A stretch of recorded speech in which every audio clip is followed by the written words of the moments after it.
Hello friends, knowledge मंडली में आप सभी का स्वागत है। आपकी तैयारी को लगातार और अनवरत जारी रखते हुए ऑफिस प्रोसीजर यानी कि ऑफिस प्रक्रिया पर आधारित क्वेश्चन सीरीज चल रही है। ऑफिस प्रोसीजर में हम ई ऑफिस पर आधारित क्वेश्चन सीरीज कर रहे हैं।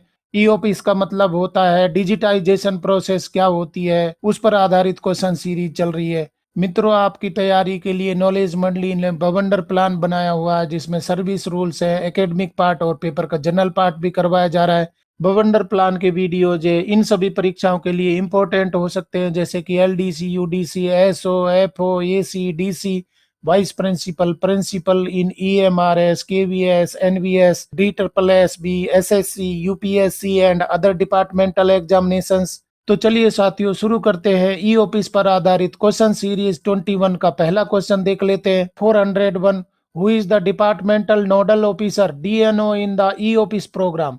ई ऑफिस कार्यक्रम में विभाग का नोडल अधिकारी यानी कि डीएनओ कौन होगा? ऑप्शन देख लेते हैं। Project steering committee PSC, the joint secretary, the nodal coordinators, the support structures.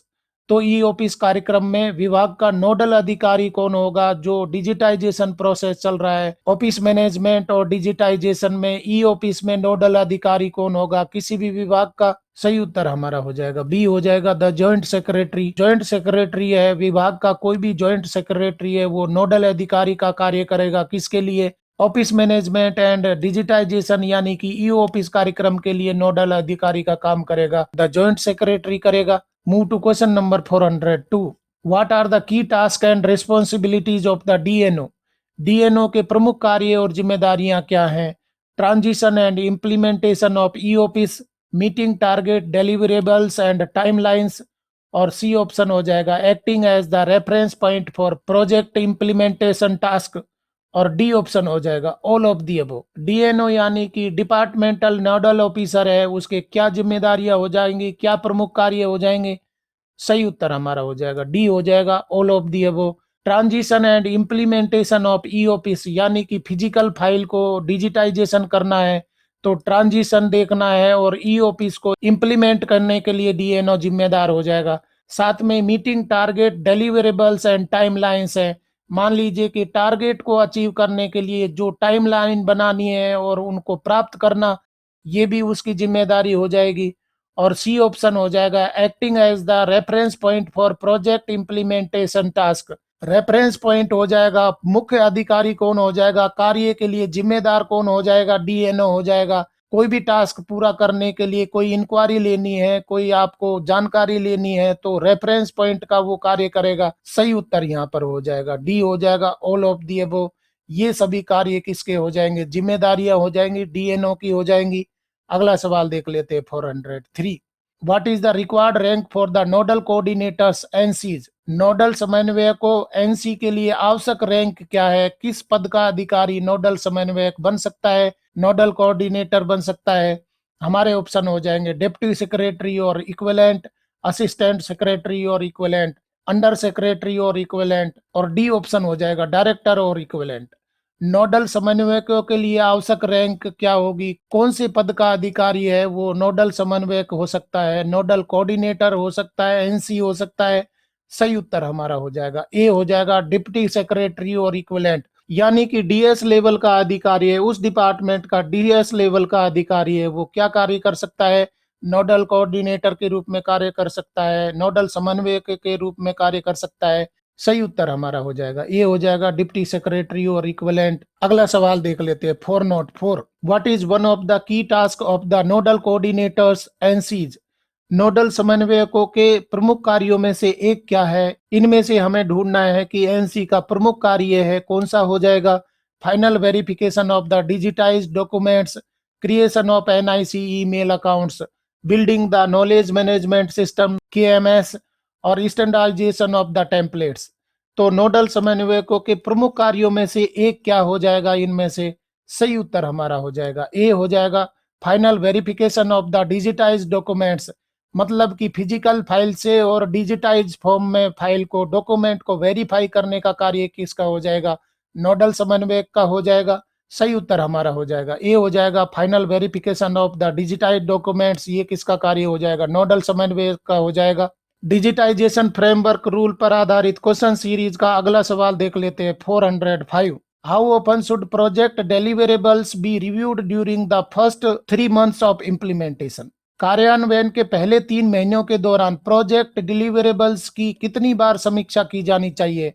Every 7 days, every 15 days, every 30 days, every 60 days। Digitisation कार्यान्वयन के पहले 3 महीनों के दौरान प्रोजेक्ट डिलीवरेबल्स है उनकी कितने दिनों के अंदर समीक्षा की जानी चाहिए?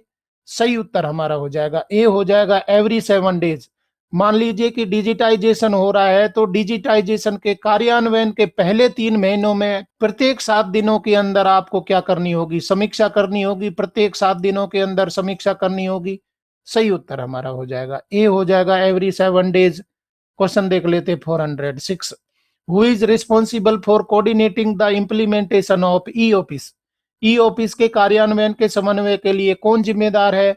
Nodal coordinators of each unit, designated nodal officer, joint secretary level, digitisation coordinator, NICHOD of the ministry और डिपार्टमेंट। ई ऑफिस के कार्यान्वयन के समन्वय के लिए कौन जिम्मेदार होगा? सही उत्तर हमारा हो जाएगा बी, हो जाएगा डेजिग्नेटेड नोडल ऑफिसर, जो कि जॉइंट सेक्रेटरी लेवल का होगा। Move to question number 407। What is the recommended frequency for reviewing project deliverables after the first 6 months of implementation. कार्यान्वयन के पहले 6 महीनों के बाद प्रोजेक्ट डिलीवरेबल्स की समीक्षा के लिए अनुशंसित आवृत्ति क्या है? ऑप्शन हमारे हो जाएंगे every 7 days, every 15 days, every 30 days, every 60 days। सही उत्तर क्या होना चाहिए? सही उत्तर हमारा हो जाएगा सी, हो जाएगा एवरी 30 days। मतलब कि प्रत्येक 30 दिनों में, 1 महीने के अंदर आपको समीक्षा करनी होगी। डिजिटाइजेशन प्रोसेस के कार्यान्वयन के 6 महीने के भीतर आपको क्या करना होगा? प्रोजेक्ट डिलीवरेबल्स की समीक्षा करनी होगी। इससे पहले हम चर्चा कर चुके हैं, अगर पहले 3 महीने हैं तो 7 दिनों के अंदर आपको क्या करनी होगी? समीक्षा करनी होगी प्रोजेक्ट डिलीवरेबल्स की। सही उत्तर हमारा हो जाएगा सी, हो जाएगा every 30 days। Move to question number 408। What is one of the task involve in implementing a digitisation strategy. डिजिटलीकरण रणनीति को लागू करने में शामिल कार्यों में से एक क्या है? Estimating the budget and resources, regular review of project deliverables, identifying the agency to undertake the digitisation activity, mechanism for storage of the records. डिजिटलीकरण रणनीति को लागू करने में शामिल कार्यों में से कौन सा एक हो जाएगा? सही उत्तर हमारा हो जाएगा ए, हो जाएगा estimating the budget and resources. Budget estimate है वो बताना होगा, एस्टिमेट करना होगा, बजट की परिकल्पना करनी होगी, कैलकुलेशन करना होगा, और रिसोर्सेज क्या होंगे, कौन कौन से रिसोर्सेज को उपयोग किया जाएगा, किसके लिए? डिजिटलीकरण रणनीति को लागू करने के लिए ये कार्य मुख्य हो जाएगा। बजट तैयार करना, बजट एस्टीमेट तैयार करना और रिसोर्सेज के बारे में भी जानकारी जुटाना। सही उत्तर हमारा हो जाएगा ए, हो जाएगा estimating the budget and resources. नया सवाल देख लेते 409। What is the recommended frequency for reviewing project deliverables for 3 to 6 months of implementation. कार्यान्वयन के 3 से 6 महीनों के बीच प्रोजेक्ट डिलीवरेबल्स की समीक्षा के लिए अनुशंसित आवृत्ति क्या है? Every 7 days, every 15 days, every 30 days, every 60 days। तो 3 से 6 महीनों के बीच में जो प्रोजेक्ट डिलीवरेबल्स है उनकी समीक्षा करने की आवृत्ति क्या हो जाएगी? सही उत्तर हमारा हो जाएगा बी, हो जाएगा एवरी 15 days। इससे पहले वाले क्वेश्चंस में हम देख चुके हैं कि कार्यान्वयन के प्रथम 3 महीने में, यानी कि प्रथम 3 महीने में, लागू होने के प्रथम 3 महीने में आपको क्या करना होगा? प्रत्येक 7 दिन में समीक्षा करनी होगी। और 3 से 6 महीने के अंदर आपको क्या करना होगा? 15 दिनों के अंदर समीक्षा करनी होगी। और 6 महीने से ऊपर अगर है तो आपको क्या करना होगा? 6 महीने से ऊपर है तो 30 दिनों के अंदर आपको समीक्षा करनी होगी। प्रत्येक 30 दिनों के अंदर आपको प्रोजेक्ट डिलीवरेबल्स की समीक्षा करनी होगी। सही उत्तर यहाँ पर हो जाएगा बी, हो जाएगा एवरी 15 days। तो प्रथम 3 महीनों में 7 दिनों के अंदर, उसके बाद में 3 से 6 महीने के कार्यान्वयन के भीतर आपको 15 दिनों के अंदर देखना होगा, समीक्षा करनी होगी। और 6 महीने से ऊपर कार्य लागू हो चुका है, कार्यान्वयन हो चुका है, तो प्रोजेक्ट डिलीवरेबल्स की समीक्षा करनी होगी, 30 दिनों के अंदर करनी होगी। ऑफिस डिजिटाइजेशन फ्रेमवर्क पर आधारित क्वेश्चन सीरीज का अगला सवाल देख लेते हैं 410। What is one of the key task of the PIC। PIC के प्रमुख कार्यों में से एक क्या है? finalizing the designated roles in the support mechanism, coordinating and monitoring of implementation, ensuring the availability of data from individual units, और D option हो जाएगा all of the above. PIC के यहाँ पर प्रमुख कार्य क्या हो जाएंगे? सही उत्तर यहाँ पर हो जाएगा डी हो जाएगा all of the above. Finalising the designated roles in the support mechanism, यानी कि कार्यों का बंटवारा किया जाएगा, किसको क्या कार्य दिए जाएंगे वो पीआईसी करेगा। साथ में coordinating and monitoring of implementation, कार्यान्वयन को कोऑर्डिनेट और मॉनिटर करने का कार्य पीआईसी का हो जाएगा। और सी में बताया गया है ensuring the availability of data from individual units, यहाँ पर ये देखना है कि प्रत्येक यूनिट से फिजिकल फाइल है उनको स्कैन करके और सॉफ्ट फॉर्म में डिजिटाइजेशन के लिए अवेलेबल करना, ये भी देखा जाएगा किसके द्वारा? पीआईसी के द्वारा देखा जाएगा। सही उत्तर हमारा हो जाएगा डी हो जाएगा ऑल ऑफ दी अबव। साथियों, मैनुअल ऑन ऑफिस प्रोसीजर यानी कि ऑफिस प्रोसीजर पर क्वेश्चन है, पुरानी परीक्षाओं में भर भर के पूछे गए थे, और डिजिटाइजेशन फ्रेमवर्क पर भी क्वेश्चन है वो पूछे जाते हैं, जैसे कि DCAC, principal, vice principal, FO, SO, ASO, OS, UDC, limited departmental examinations and limited departmental competitive examinations in NVS, KVS, EMRS, UPSC, SSC और दूसरे डिपार्टमेंटल एग्जामिनेशंस के लिए। साथियों, आज के क्वेश्चन पसंद आ रहे हैं तो लाइक बटन दबाइए। नया सवाल देख लेते 411। Who is the chairman of the project implementation committee, PIC. तो पीआईसी का फुल फॉर्म भी आ गया। पीआईसी का फुल फॉर्म यहाँ पर क्या हो रहा है? प्रोजेक्ट इम्प्लीमेंटेशन कमेटी है, उसके कार्य इससे पहले वाले क्वेश्चन में हम देख चुके हैं। परियोजना कार्यान्वयन समिति, पीआईसी के अध्यक्ष कौन है? Nodal coordinators of each unit, designated nodal officer, joint secretary level, digitisation coordinator, NIC HOD of the ministry और डिपार्टमेंट। परियोजना कार्यान्वयन समिति के अध्यक्ष कौन होंगे? सही उत्तर हमारा हो जाएगा बी हो जाएगा डेजिग्नेटेड नोडल ऑफिसर, जो कि ज्वाइंट सेक्रेटरी लेवल का होगा, उसको आप नोडल ऑफिसर को क्या बोलेंगे? अध्यक्ष बोल सकते। किसका? परियोजना कार्यान्वयन समिति यानी कि प्रोजेक्ट इम्प्लीमेंटेशन कमेटी के अध्यक्ष कौन हो जाएंगे? डेजिग्नेटेड नोडल ऑफिसर हो जाएंगे, एनओ हो जाएंगे। और ये एनओ कौन हो सकते हैं? जेएस लेवल का अधिकारी हो सकता है, ये अध्यक्षता करेंगे पीआईसी की। सही उत्तर हमारा हो जाएगा बी हो जाएगा designated nodal officer, that is joint secretary level officer. Question देख लेते 412। Who is responsible for the administration and management of e office data. E office data के प्रशासन और प्रबंधन के लिए कौन जिम्मेदार है? E office administrator, e office master trainers, e office content managers, e office digitisation coordinators. तो ई ऑफिस डेटा के प्रशासन और प्रबंधन के लिए कौन जिम्मेदार होगा? कौन रिस्पॉन्सिबल होगा एडमिनिस्ट्रेशन और मैनेजमेंट के लिए? ई ऑफिस डेटा के एडमिनिस्ट्रेशन और मैनेजमेंट के लिए कौन रिस्पॉन्सिबल होगा? सही उत्तर हमारा हो जाएगा ए हो जाएगा। ई ऑफिस एडमिनिस्ट्रेटर है वो प्रशासन और प्रबंधन के लिए जिम्मेदार होगा, यानी कि ई ऑफिस डेटा के एडमिनिस्ट्रेशन और मैनेजमेंट के लिए रिस्पॉन्सिबल होगा।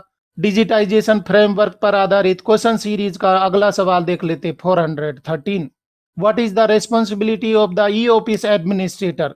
ई ऑफिस प्रशासक की जिम्मेदारी क्या है? Managing top level directory structure, assigning roles and privileges, managing inter departmental transfers, postings, और डी ऑप्शन हो जाएगा all of the above. E office प्रशासक की जिम्मेदारी क्या हो जाएगी? सही उत्तर हमारा हो जाएगा डी हो जाएगा ऑल ऑफ दी अबव।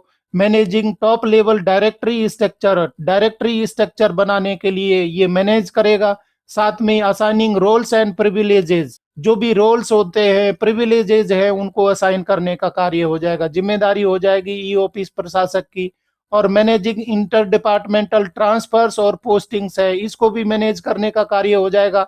मान लीजिए एक डिपार्टमेंट में कोई ई ऑफिस में इन्वॉल्व ऑफिसर है, तो उसको कहाँ ट्रांसफर करना होगा, किसकी पोस्टिंग करनी होगी, ये सभी चीजें देखने का कार्य भी किसका हो जाएगा? ई ऑफिस एडमिनिस्ट्रेटर का हो जाएगा। एडमिनिस्ट्रेटिव रिस्पॉन्सिबिलिटीज है उसकी हो जाएंगी।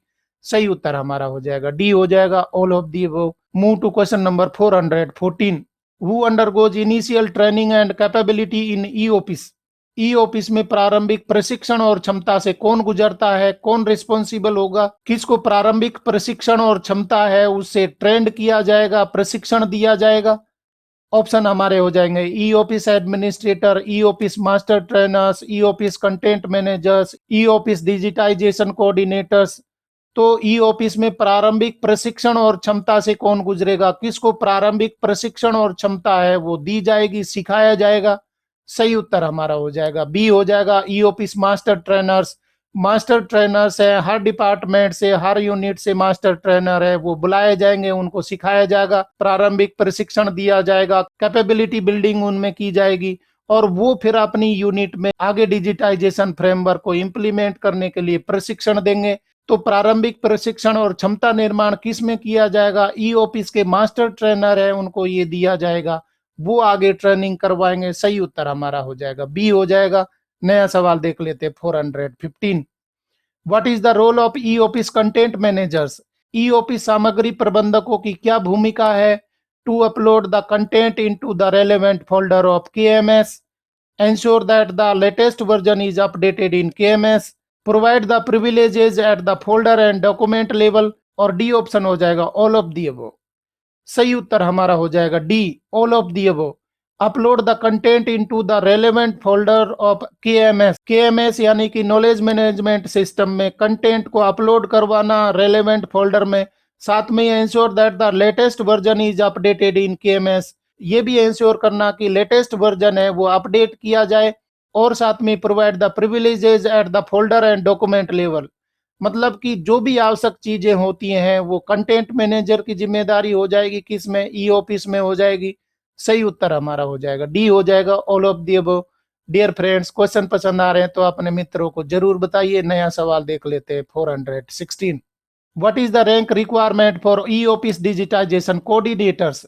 ई ऑफिस डिजिटलीकरण समन्वयकों के लिए रैंक आवश्यकता क्या है? किस लेवल का अधिकारी होगा ई ऑफिस डिजिटलीकरण समन्वयक के लिए? हमारे ऑप्शन हो जाएंगे अंडर सेक्रेटरी और equivalent, content manager, digitisation manager, director. E office डिजिटलीकरण समन्वयकों के लिए रैंक क्या होनी चाहिए? किस लेवल का अधिकारी होना चाहिए? सही उत्तर हमारा हो जाएगा ए हो जाएगा अंडर सेक्रेटरी और इक्विवेलेंट, यानी कि यूएस लेवल का अधिकारी है वो ई ऑफिस के लिए डिजिटलीकरण समन्वयक हो सकता है। सही उत्तर हमारा हो जाएगा ए हो जाएगा अंडर सेक्रेटरी और इक्विवेलेंट। क्वेश्चन देख लेते हैं 417। What is one of the responsibilities of the nodal coordinators NCs in relation to the transition approach? संक्रमण दृष्टिकोण के संबंध में नोडल समन्वयकों यानी एनसी की जिम्मेदारियों में से एक क्या है? Identifying the categories and subject to be move to e file, building the knowledge management system KMS, standardisation of the templates, final verification of the digitised documents. सही उत्तर हो जाएगा हमारा A identifying the categories and subjects to be move to e file. यहां पर हमें देखना है कि फिजिकल फाइलें हैं, जो भी डिपार्टमेंट है उनमें फिजिकल फाइल्स है वो अवेलेबल है, और फिजिकल फाइल्स को आपको क्या करना है? ई फाइल बनाना है। तो ई फाइल में कैटेगरी आइडेंटिफाई करना है कि फिजिकल फाइल की कौन सी कैटेगरी है, ई फाइल में कहां पर जाएगी, और उसका सब्जेक्ट क्या होगा। तो ट्रांजिशन का मतलब क्या होता है? जो फिजिकल फॉर्म की फाइल है उनको ई फाइल में ट्रांसफर करना ट्रांजिशन पीरियड बोलते हैं, कि फिजिकल फॉर्म से और ई फाइल डिजिटाइजेशन फॉर्म में आपको फाइल ट्रांसफर करनी है। तो उस ट्रांसफर पीरियड को आप क्या बोल रहे हैं? ट्रांजिशन पीरियड बोल रहे हैं। सही उत्तर यहाँ पर हो जाएगा ए हो जाएगा identifying the categories and subjects to be move to e file. ये जिम्मेदारी हो जाएगी किसकी? नोडल कोऑर्डिनेटर्स की हो जाएगी। अगला सवाल देख लेते हैं 418। How many main categories are the documents categorized into by e-office digitization coordinators? E-office डिजिटलीकरण समन्वयकों द्वारा दस्तावेजों को कितनी मुख्य श्रेणियों में वर्गीकृत किया गया है? ऑप्शन देख लेते हैं 1, 2, 3, 4। तो ई-ऑफिस डिजिटलीकरण समन्वयकों द्वारा दस्तावेजों की कितनी श्रेणियां हैं वो वर्गीकृत की गई हैं? सही उत्तर हमारा हो जाएगा बी हो जाएगा 2 कैटेगरीज, मतलब 2 श्रेणियां हैं वो बांटी गई हैं, वर्गीकृत किया गया है। ई ऑफिस के लिए डिजिटलीकरण समन्वयकों द्वारा दस्तावेजों की 2 श्रेणियां बनाई गई हैं। नया सवाल देख लेते 419। Who is responsible for identifying the content manager, digitisation coordinator and master trainer in their respective unit? अपनी संबंधित इकाई में सामग्री प्रबंधक, डिजिटलीकरण समन्वयक और मास्टर ट्रेनर की पहचान करने के लिए कौन जिम्मेदार है? तो क्वेश्चन है वो इस तरीके से बनाए जा रहे हैं कि कौन प्रबंधक होगा, कौन डिजिटलीकरण समन्वयक होगा, कौन मास्टर ट्रेनर होगा, उसके रोल रिस्पॉन्सिबिलिटीज है वो भी चर्चा की जा रही है। और अधिकारी किस लेवल का होगा, क्या जिम्मेदारियां उसकी होंगी, सब चीजें ऑफिस डिजिटलीकरण में हम चर्चा कर रहे हैं। ऑप्शन यहाँ पर हो जाएगा नोडल कोऑर्डिनेटर्स, एनसीज, डिप्टी सेक्रेटरी और equivalent, PIC person in charge और डायरेक्टर और इक्विवेलेंट। अपनी संबंधित इकाई में सामग्री प्रबंधक, डिजिटलीकरण समन्वयक और मास्टर ट्रेनर की पहचान करने के लिए कौन जिम्मेदार है? सही उत्तर हमारा हो जाएगा ए हो जाएगा नोडल कोऑर्डिनेटर्स। एनसीज की ये जिम्मेदारी हो जाएगी कि वो सामग्री प्रबंधक है, साथ में डिजिटलीकरण समन्वयक है, मास्टर ट्रेनर है, उनकी पहचान करेंगे। और साथियों देख लेते हैं डिजिटाइजेशन फ्रेमवर्क यानी कि ई ऑफिस पर आधारित क्वेश्चन सीरीज 21 का अंतिम question 420। Which type of documents need to be outsource for digitisation? डिजिटलीकरण के लिए किस प्रकार के दस्तावेजों को आउटसोर्स करने की आवश्यकता है? Current and active documents, legacy records, documents in the unit और स्कैन्ड फाइल्स। डिजिटलीकरण के लिए किस प्रकार के दस्तावेजों को आउटसोर्स करने की आवश्यकता है? सही उत्तर हमारा हो जाएगा बी हो जाएगा लेगेसी रिकॉर्ड्स हैं उनको आउटसोर्स करना जरूरी हो जाएगा, आवश्यक हो जाएगा। सही उत्तर हमारा हो जाएगा बी हो जाएगा लेगेसी रिकॉर्ड्स। इस तरीके से फ्रेंड्स डिजिटाइजेशन फ्रेमवर्क यानी कि ऑफिस मैनेजमेंट और डिजिटलीकरण प्रोसेस पर आधारित question series manual on office procedure part 21 के अंतिम क्वेश्चन तक हम पहुंच गए हैं और अभी तक हमने 420 क्वेश्चंस हैं कंप्लीट कर लिए। अगर आपने पहले वाले क्वेश्चंस नहीं देखे तो जरूर देखिए क्योंकि ये सभी क्वेश्चंस है आपकी परीक्षा में पूछे जाएंगे, जैसे कि LDC, UDC, SO, FO, AC, DC, vice principal, principal in EMRS, KVS, NVS, DSSB, SSC, UPSC and other departmental examinations. साथियों नॉलेज मंडली ने आपके सिलेबस को चारों ओर से घेरने के लिए बवंडर प्लान बनाया हुआ है जिसमें सर्विस रूल्स है, इसके साथ में एकेडमिक पार्ट और पेपर का जनरल पार्ट भी करवाया जा रहा है। अगर आपने बवंडर प्लान के वीडियो नहीं देखे तो जरूर देखिए और अपने सिलेक्शन को निश्चित करवाइए। आज के क्वेश्चन पसंद आए तो लाइक शेयर करें और चैनल को सब्सक्राइब करना तो बहुत ही जरूरी है क्योंकि नॉलेज मंडली is the right choice. Thank you very much.